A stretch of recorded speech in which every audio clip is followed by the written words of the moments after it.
నమస్తే, welcome to our channel. ప్రస్తుతం మనతో లలిత ఉపాసకులు, వాస్తు జ్యోతిష పండితులు బ్రహ్మశ్రీ నానాజీ పట్నాయక్ గారు ఉన్నారు. వారితో మాట్లాడదాం. నమస్తే గురువుగారు. శ్రీమాత్రే నమః.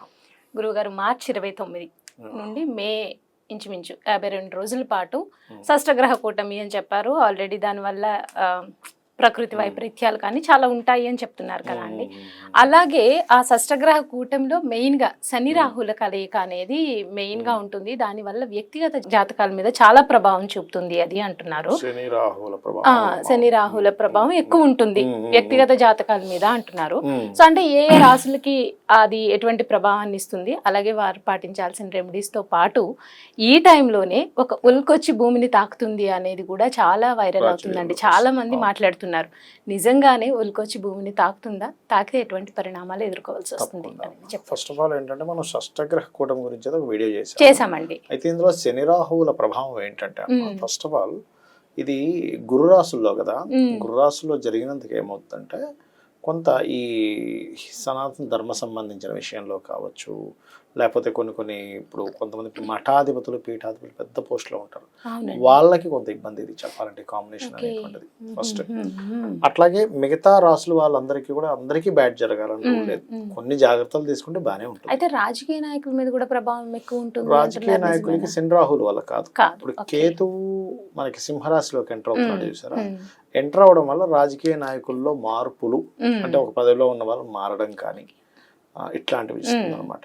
ఖచ్చితంగా మార్పులు ఇస్తుంది. ఎందుకంటే రవి అనేటువంటిది ఏదైతే ఉందో రాజ్యానికి రాజకీయానికి కారకుడు రవి. రవి రాహు వీళ్ళందరూ కూడా వాటికి కారకుడు. అప్పుడు ఎక్కడైతే కేతువు సంచరిస్తాడో అది మార్పునిస్తుంది అనమాట. అట్లా కాబట్టి ఈ శని రాహుల కలయిక అనేటువంటిది అందరికీ ఇబ్బంది కాదు, గుర్తుపెట్టుకోండి.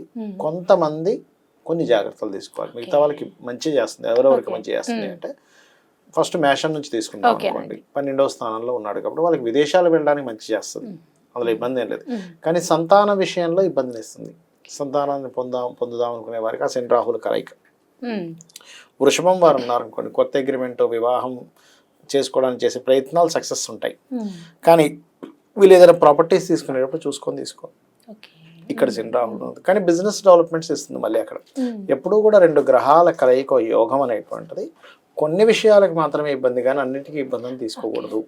ఓవరాల్ గా అలా తీసుకోకూడదు. ఇప్పుడు మిథునం ఉందనుకోండి, మిథునం కెరీర్ గ్రోత్ని ఇస్తుంది. ఎందుకంటే షష్టగ్రహ కూటమి వస్తుంది, శని రాహులు కలుస్తున్నారు.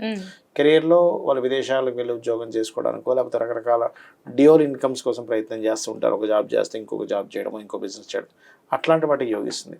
కానీ వీళ్ళు ఇక్కడ ఏదైనా అగ్రిమెంట్స్ రాసేటప్పుడు చూసుకొని చేయాలి. అలాగే సిబ్లింగ్స్తోని ఏదైనా కమ్యూనికేట్ చేసేటప్పుడు కొంచెం జాగ్రత్తగా ఉండాలి. కర్కాటకం ఉందనుకోండి, కర్కాటకం వరకు పెద్ద మొత్తంలో ఏదైనా ధనం విషయంలో ట్రాన్స్ఫర్ అవ్వడానికి ట్రాన్స్ఫర్స్కి వాటికి బాగుంటుంది. కానీ అలా నిత్యం చిన్న చిన్న మనీ రిలేటెడ్ సంబంధించిన విషయంలో కొంత స్ట్రెస్ వస్తుంది. మరి బిగ్ అమౌంట్స్ బాగా వస్తాయి వారికి. అదేవిధంగా విదేశాలకు వెళ్ళి చదువుకోవడానికి బాగుంటుంది శని రాహుల భాగ్యంలో ఉన్నప్పుడు. అలాగే మీకు సింహం అనుకోండి, వీళ్ళు కొంచెం వాహనం మీద వెళ్ళేటప్పుడు జాగ్రత్తగా ఉండాలి, అంతేగాని వేరే ఇబ్బంది ఏమి ఉండదు. కాకపోతే వీళ్ళకి కూడా ఇన్వెస్ట్మెంట్స్కి వాటికి యోగిస్తుంది. ఈ శని రాహులు ఇక్కడ ఉన్నందుకు కొంచెం ఏదైనా ప్రాపర్టీస్ కొనుగోలు చేయడానికి కూడా బాగుంటుంది. ఇక కన్యవారికి కనుక తీసుకుంటే వీళ్ళు ఇన్వెస్ట్మెంట్ చేసే విషయంలో జాగ్రత్తగా ఉండాలి. అండ్ మిగతా చూసుకుంటే వీళ్ళకి బిజినెస్ డెవలప్మెంట్స్ ఉంటాయి ఈ కన్యవారికి కనుక చూసుకుంటే. అండ్ తులావారికి కనుక తీసుకున్నట్లయితే వీళ్ళు మాత్రం కొంచెం ఏదైనా మెడికల్ రంగాల్లో ఉండేటువంటి వారు కొంత జాగ్రత్తగా. ఇక కుంభం వారికి ఫైనాన్షియల్ గ్రోత్ ఉంటుంది, అప్పులు లభిస్తాయి.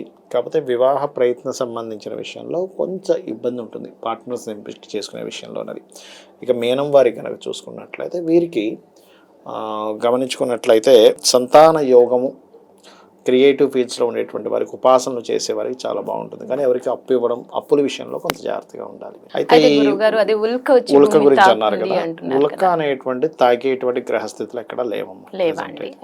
ఉలకలు రావడం అనేటువంటిది ఇక్కడ జరగదు. ఎందుకంటే ఉలకొచ్చేటువంటి ఉలకొచ్చేదో భూమి మీద పడి ఎంతో సర్వనాశనం అయిపోద్ది, అదైపోద్ది ఇదైపోద్ది ఏముండదు. ఏదైనా చిన్నపాటిది ఏం పడితే ఏ సముద్రంలో పడవచ్చు, కానీ వచ్చే ఛాన్సే చాలా తక్కువ ఫస్ట్. ఎందుకంటే దాని కాంబినేషన్ వేరేగా ఉంటుంది కూడా, ఉలకలు రావడం లాంటిది.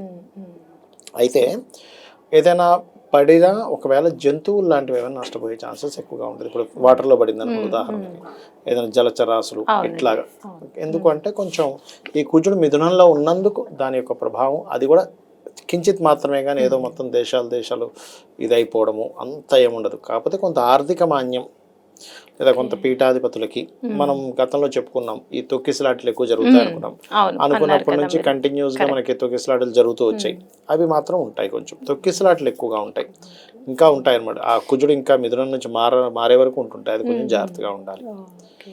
యా, అది ప్రకృతి వైపరీత్యాలు కూడా ఎక్కువ ఉంటాయి దీనివల్ల